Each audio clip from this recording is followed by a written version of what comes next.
Hi friends, అందరికీ welcome to short film reactions and reviews. So ఈ యొక్క వీడియోలో ఈరోజు మనం రివ్యూ అండ్ రియాక్షన్ ఇవ్వబోతున్న షార్ట్ ఫిల్మ్ పేరు వచ్చేసి యూట్యూబర్ అనమాట. మనందరికీ కనెక్ట్ అయ్యే షార్ట్ ఫిలిము. అండ్ దీన్ని మనకి ఎంవి దత్తు అండ్ టీమ్ అని యూట్యూబ్ ఛానల్ పంపించారు. దీని యొక్క డ్యూరేషన్ వచ్చేసి టోటల్గా 15 minutes 43 seconds ఉందన్నమాట. అండ్ దీన్ని డైరెక్ట్ చేసింది ఎంవి దత్తు.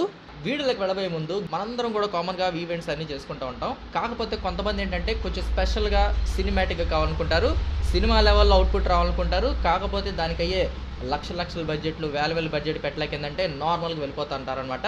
సో వాళ్ళందరి కోసమే మన యొక్క శ్రీ క్రియేషన్స్ అనే కంపెనీలో మీడియాలో మన బడ్జెట్లో మనకు అనుకూలంగా ఉన్న ఆ ఖర్చుతో మీకు ఒక సినిమాటిక్ అవుట్పుట్ అనేది ఇవ్వడం జరుగుతుంది. సో మీ యొక్క డ్రీమ్ సినిమాని మీ యొక్క బడ్జెట్లో మీరు తీసుకోవాలనుకుంటే డెఫినెట్గా మమ్మల్ని కాంటాక్ట్ అవ్వండి. అండ్ దానికి సంబంధించిన సినిమాటిక్ సర్వీస్ సంబంధించిన ఆల్రెడీ వీడియోలన్నీ కూడా మన యొక్క second channel Sri creations events ఛానల్లో మీరు మా యొక్క ప్రోగ్రెస్ని మా యొక్క ఈవెంట్స్ని చూడొచ్చు అనమాట. సో వెళ్ళి చెక్అవుట్ చేయండి. మాకు వర్క్ నచ్చితే డెఫినెట్గా మమ్మల్ని కాంటాక్ట్ అవ్వండి. మీ బడ్జెట్లో మీ సినిమాని మీరు తీసుకెళ్ళండి. ఓకే, అతి తక్కువ ధరకి ఒక పెళ్ళిని ఒక సినిమా స్టోరీ లాగా కంటెంట్ రాసి కొరియోగ్రాఫ్ చేసి డైరెక్షన్ చేసి ఎడిటింగ్ కూడా సినిమాటిక్గా ఇచ్చి ఒక సినిమా స్టోరీ లాగా మీరు కనుక మీ పెళ్ళిని చూసుకోవాలనుకుంటే ఇంకెందుకు ఆలస్యం చేయకుండా శ్రీకృష్ణ అఫీషియల్ని కాంటాక్ట్ అవ్వండి. తప్పకుండా మీ డ్రీమ్స్ని మీరు అచీవ్ చేసుకోగలరు. ఓకే, గా ఏమాత్రం లేట్ చేయకుండా షార్ట్ ఫిల్మ్ చూసేద్దాం. యూట్యూబర్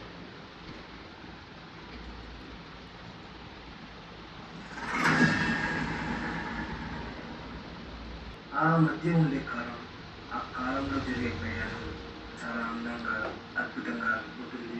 నాకు నడక ఎవరు నేర్పించినా నడవాలన్న తపన మనలో లేకపోతే ఎప్పటికీ గాలి లేకపోతే కొత్త ట్రైన్లు కూడా కూర్చునే ఉంటాయి, కదలవు. అలా కథ కోసం కొన్ని సందర్భాల్లో లాజిక్ లేని సీన్లు కూడా మ్యాజిక్ చేసి లాజిక్ ఉన్నట్టు జనాలు నమ్మించాలి. స్టెబిలైజేషన్ బాగా చేశారు. ఎలా తీశారు? ఏజెంట్తో మ్యాజిక్ చేయవచ్చు. అలానే అవ్వడం నా అదృష్టం. ఇది ఆ రోజు మనం చూసాం హోరర్ ఫార్ములా.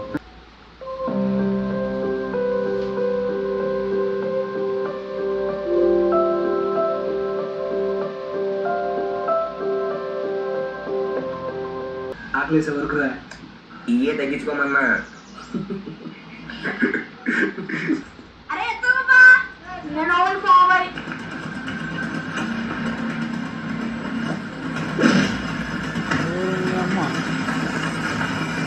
బిస్కెట్ గాయ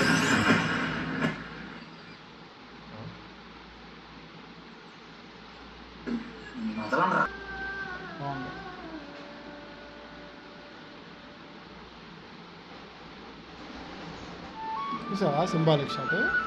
చేయి చూపించాడు, హ్యాండ్ చేయండి ఇచ్చాడు, ఆయన ఫ్రెండ్షిప్ పెట్టాడు.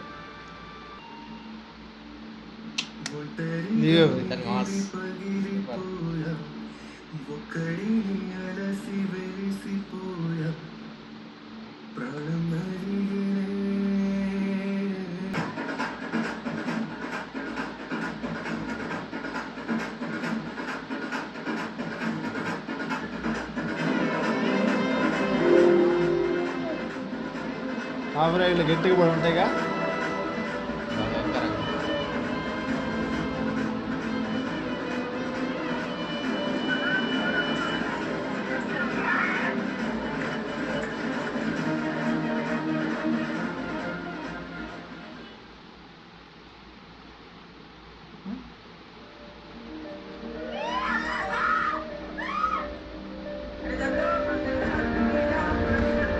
ఓహో, వీడు లాస్ట్లో చూడు బాబాయ్.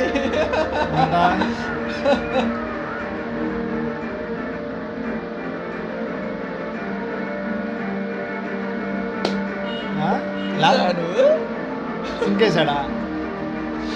అదంతా షార్ట్ ఫిలిం.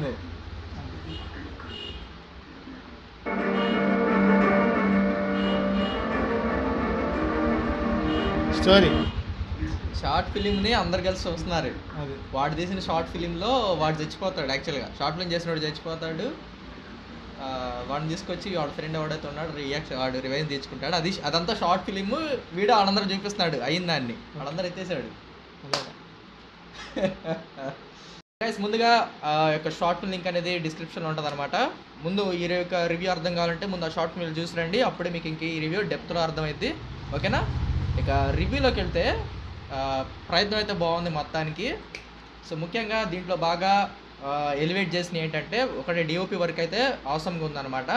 ఆ బీచ్ని అలా చూపించారు. తర్వాత కొన్ని షాట్లు ఉన్నాయి బాగా నచ్చినాయి, ఆ సినిమాటిక్ షాట్లు, గ్లాసెస్ కానివచ్చు. తర్వాత ఆ ఫైట్ సీక్వెన్సెస్ దగ్గర రౌండ్ స్టెబిలైజేషన్ చేసిన షాట్లు కానివచ్చు, అవి చాలా బాగా వర్క్ కుదిరినాయి అన్నమాట. ఇక కాన్సెప్ట్ పరంగా చెప్పండి. నా విషయానికి వస్తే సినిమా యూట్యూబర్ చూసిన తర్వాత నాకు కొన్ని ఫీలింగ్స్ కలిగినాయి. అవి ఏంటంటే కంటెంట్ బాగుంది కానీ చూపించే విధానం దానికి సరిపడా కంటెంట్ సరిపడా మోతాదులో లేకపోవటం వల్ల కంటెంట్ బలం తగ్గింది. అందువల్ల కంటెంట్ అనేది అంతగా ఎక్కువగా అవుట్పుట్ అందరికీ తెలియపోవచ్చు. అయితే అదొకటే మిస్ అయింది. మిగిలిన విషయం లేదంటే కంటెంట్ బాగానే ఉంది, స్టోరీ బాగా రాశాడు, డిఓపి బాగుంది. లొకేషన్స్ ఎక్కడ ఉన్నాయో బ్రదర్ కామెంట్స్లో పెట్టండి, మేము కూడా మాకు ఉపయోగం వస్తాయి. బాగా తీశారు లొకేషన్స్, డిఓపి బాగుంది. డబ్బింగ్ ఒకటి అసలు కొన్ని చోట్ల వినపడలేదు, అసలు ఏం మాట్లాడుతున్నారేమో. డబ్బింగ్ ఒకటి మిస్ అయింది. ఈసారి డబ్బింగ్ మాత్రం బాగా చూసుకోండి. డిఓపి బాగా చేస్తారు కదా, అదేవిధంగా కంటెంట్ బాగా రాస్తున్నారు కదా, అదేవిధంగా మీరు డబ్బింగ్ కూడా బాగా మేనేజ్ చేసుకోగలిగితే కంటే మీరు ఏం చెప్పాలనుకుంటారో ముందు అది ఆడియన్స్కి వినపడితేనే కదా తప్పకుండా బాగా రీచ్ అయ్యేది. సో అదొకటి చూసుకోండి. ఓవరాల్ ఫ్రెండ్షిప్ గురించి చెప్పారు కాబట్టి అన్నీ బాగున్నాయి. ఏం లేదంటే యాక్చువల్గా స్టార్టింగ్లో మీరు చూపించిన ఎవరైతే అతనికి ఒక ఇది ఉంటుంది కదా, ప్యాషన్, ఏదైతే షార్ట్ ఫిల్మ్ తీయాలని చెప్పేసి స్టార్టింగ్లో కొన్ని వాయిస్ ఓవర్ ఇచ్చారు కదా, అది ఓకే. మీరు లాస్ట్లో దాన్ని స్టోరీ ఇది ఒక షార్ట్ ఫిల్మ్ అన్నట్టుగా ఒప్పించారు. కాకపోతే ఆ యొక్క షార్ట్ ఫిల్మ్లోకి వెళ్ళి ఆలోచిస్తే యాక్చువల్గా అది చాలా డ్రామాటిక్ వేలో కాకుండా చాలా జనరల్గా ఎండ్ అయిపోయింది అనమాట స్టోరీ అనేది. యాక్చువల్గా తన ఫ్రెండ్స్ చనిపోయినప్పుడు తన యొక్క ఫ్రెండ్ యొక్క ఏదైతే షార్ట్ ఫిల్మ్ తీయాలి అని ఉంటుందో ఆ షార్ట్ ఫిల్మ్ తీసి ఉంటే అలాంటి క్లైమాక్స్ వేరుగుండేది.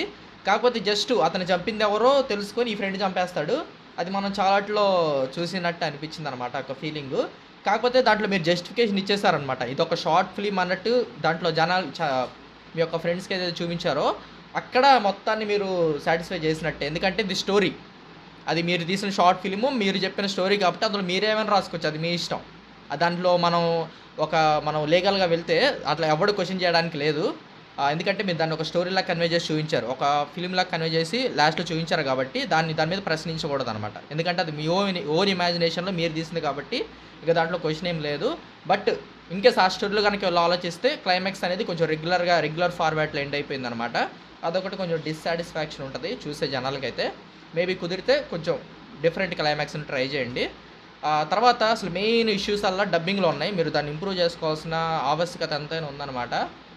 ఎందుకంటే అసలు డైలాగ్ కోర్, ఆ క్యారెక్టర్ ఏదో చెప్తున్నాడో ఆ డైలాగ్ అర్థం కావాలి కదా ముందు కనెక్ట్ అవ్వాలంటే. అంటే మేము మామూలు ఇంత క్లోజ్ రూమ్లో ఉన్నా సరే మాకే అది సరిగ్గా అర్థం కావట్లేదు అనమాట. మేబీ హెడ్ ఫోన్స్ పెట్టుకుంటే కొంచెం అర్థం అవ్వచ్చు, తెలియదులే. కానీ ఆ యొక్క మీరు రీవర్బ్ ఎఫెక్ట్ కానివచ్చు, నాయిస్ క్యాన్సిలేషన్ కానివచ్చు, అది ఎక్కువ చేసినట్టున్నారు. దానివల్ల ఆ యొక్క మీరు ఏదైతే డైలాగ్ చెప్తున్నారో అది అర్థం కావట్లా, చూడడానికి కూడా వినడానికి కూడా అర్థం కావట్లా. అక్కడ ఏం చెప్తున్నారో యాస్టిస్గా లేదు. ఓకేనా, ఆ మెయిన్ ఇంప్రూవ్మెంట్ అది చేసుకోండి. తర్వాత డిఓపి వరకు బాగుంది. కొన్ని చోట్ల లైట్ అనేది ఎక్స్పోజర్ అవుతుంది, ఎక్కువ అవుతుంది, తక్కువ అవుతుంది అనమాట. అదొకటి మెయిన్ దాని మీద కాన్సన్ట్రేషన్ చేయండి ఫర్దర్గా. దీనికైతే ఈ ఫిల్మ్కి ఎంతవరకు కావాలో అంతవరకు ఉంది. నెక్స్ట్ ఫర్దర్గా మంచిగా తీసేటప్పుడు మాత్రం ఇంకొంచెం సినిమాటిక్గా ట్రై చేయండి. దీంట్లో కొన్ని బీచ్ షాట్లు ఉన్నాయి, ఆ గ్లాసెస్ కానీ వచ్చాయి మాత్రం అవసరంగా ఉన్నాయి అనమాట. అక్కడ వరకు చాలా బాగుంది. తర్వాత మధ్యలో కవర్ సాంగ్ తీస్తారు కదా, కవర్ సాంగ్లో ఏంటంటే యాక్చువల్ ఒక 2 days 3 daysలో అయ్యే కాస్ట్యూమ్స్ మీద తీసినట్టు అనిపించింది అనమాట. మేబీ అందరూ ఒకేలాగా వేసుకున్నారు, ఒకటే టైపు షర్ట్స్ మీద ఎక్కువ సీన్లు అనేవి రన్ అయినాయి అనమాట. నెక్స్ట్ మ్యాక్సిమం వాళ్ళ కాస్ట్యూమ్స్ మార్చి తీయడానికి ట్రై చేయండి. అప్పుడు ఏంటంటే ఎక్కువ ఫుటేజ్లు మీరు యాడ్ చేయడానికి వీలుగా ఉంటుంది. తర్వాత చూసే వాళ్ళకి కూడా చాలా పెద్ద సాంగ్ లాగా అనిపించింది అనమాట. దీనివల్ల ఏంటంటే సాంగ్ పెద్దదే బాగానే ఉంది, కాకపోతే మీరు ఒకటేసారి తీసిన ఫుటేజ్లో మళ్ళీ యాడ్ చేసేసరికి ఏమైందంటే కొంచెం ల్యాగ్ అనిపించే ఫీలింగ్ వస్తుంది అనమాట. నెక్స్ట్ వాటి మీద కొంచెం కాన్సన్ట్రేషన్ చేయండి, ఎక్కువ ఫుటేజ్ తీసుకోవడానికి ట్రై చేయండి, ఎక్కువ కాస్ట్యూమ్స్ మార్చడానికి ట్రై చేయండి యాక్టర్స్కి. ఓకేనా, అదర్వైజ్ యాక్టింగ్ పరంగా అందరూ బాగానే చేశారు, నాట్ బ్యాడ్. బ్యాక్గ్రౌండ్ ప్లేస్మెంట్స్ అవి మాత్రం చాలా బాగుంది, నాకు బాగా నచ్చినాయి. కొన్ని బ్యాక్గ్రౌండ్ మ్యూజిక్స్ ఎక్కడ ఎలా కావాలో అలా ఉన్నాయన్నమాట. అది బాగా మేనేజ్ చేస్తారు రైటింగ్లో. Main dubbing issues bro, dubbing issues ఎక్కువ ఉన్నాయి దీంట్లో. నాకు అర్థమైంది ఏంటంటే ఆ యొక్క డబ్బింగ్ ఇష్యూస్ లేకుండా చూసుకోండి. నెక్స్ట్ షార్ట్ ఫిల్మ్స్లో మంచి బెటర్ రిజల్ట్స్ అనేవి మీ యొక్క ఫిలిమ్స్కి కానీ మీ యొక్క ఛానల్ కానీ వస్తుంది. ఓకే. ఆ లొకేషన్స్ మాత్రం తప్పకుండా కామెంట్ సెక్షన్లో పెట్టండి. పెట్టండి, మీకే చాలా కాదు మాకే కాదు అందరికీ ఉపయోగపడతాయి, చాలా బాగున్నాయి. ఫస్ట్ ఆఫ్ ఆల్ సముద్ర నేపథ్యంలో ఏదైతే చిత్రిస్తామో కథ అనేది పక్కన పెడితే ముందు సముద్రాన్ని అలా చూస్తూ ఉండిపోతాం. అప్పుడు కథలో ఎన్ని లోపాలు ఉన్నప్పటికీ అవన్నీ కూడా కవర్ అయిపోతాయి. ఒకవేళ లోపాలు ఏమి లేని కథ ఉన్నా కానీ ఇంపాక్ట్ ఇంకా డబల్గా ఉంటుంది. సో బ్రదర్స్ తప్పకుండా ముందు సముద్రాన్ని తీసుకోవడం ఒక ప్లస్ పాయింట్ జరిగింది. తర్వాత దాన్ని చూపించే డైరెక్షన్ డిఓపి కూడా చాలా బాగుంది. ఈ రెండు విషయాల్లో వాళ్ళని మెచ్చుకోవాలి. ఇంకా డబ్బింగ్ అని కొద్దిగా స్టోరీ సంబంధించిన టైట్ స్క్రీన్ ప్లే కానీ బాండెడ్ స్క్రిప్ట్ కానీ ఇవి కొద్దిగానే అలా మెలగొచ్చినాయి. పర్లేదు, నెక్స్ట్ స్క్రిప్ట్కి మాత్రం ఇవన్నీ కనుక ఫీడ్బ్యాక్ తీసుకొని మీరు మూవ్ అవ్వండి. తప్పకుండా ఈసారి మంచి కథ అనేది మీరు తీయగలరు. సో అది మొత్తానికి యొక్క యూట్యూబర్ షార్ట్ ఫిల్మ్ యొక్క రివ్యూ అనమాట. So MV Dattu team YouTube channel guys, వెళ్ళి చెక్అవుట్ చేయండి వాళ్ళ ఛానల్ని. మన తరపున సపోర్ట్ చేయండి, సబ్స్క్రైబ్ చేసుకోండి. వాళ్ళకి వీడియోస్ నచ్చి వాళ్ళ కొరకు నచ్చి మీరు వాళ్ళతో కొలాబరేట్ అవ్వాలనుకుని కలిసి పనిచేయాలనుకున్నా డెఫినెట్గా వాళ్ళకి కాంటాక్ట్ అవ్వండి. And MV Dattu and team వారు ఎవరైనా సరే ఈ యొక్క వీడియో చూసినట్టయితే కింద కామెంట్ బాక్స్లో మీ యొక్క ఇన్స్టాగ్రామ్ ఐడి కానివచ్చు, మీ మెయిల్ కానివచ్చు, ఫేస్బుక్ పేజ్ కానివచ్చు, ఏదైనా సరే మీ యొక్క లింక్ని అనేది ఇక్కడ కామెంట్లో పేస్ట్ చేయండి అనమాట. దాని ద్వారా ఎవరైనా మిమ్మల్ని కాంటాక్ట్ అవ్వాలనుకున్నా లేదంటే మేము మిమ్మల్ని కాంటాక్ట్ అవ్వాలనుకున్నా ఒక అడ్రస్ అనేది ఇక్కడ ఉంటుంది అనమాట. అందువల్ల ఏంటంటే డైరెక్ట్గా ఇక్కడ నుంచి మిమ్మల్ని కాంటాక్ట్ అయ్యే అవకాశం ఎక్కువ ఉంటుంది. ఓకే, సో కామెంట్ చేయడం మాత్రం మర్చిపోకండి. అండ్ ఇక నెక్స్ట్ షార్ట్ ఫిల్మ్ రివ్యూతో మళ్ళీ కలుద్దాం. అంతవరకు నేను మీ యాష్, నేను మీ కేకే, signing off from Team Sri Creations.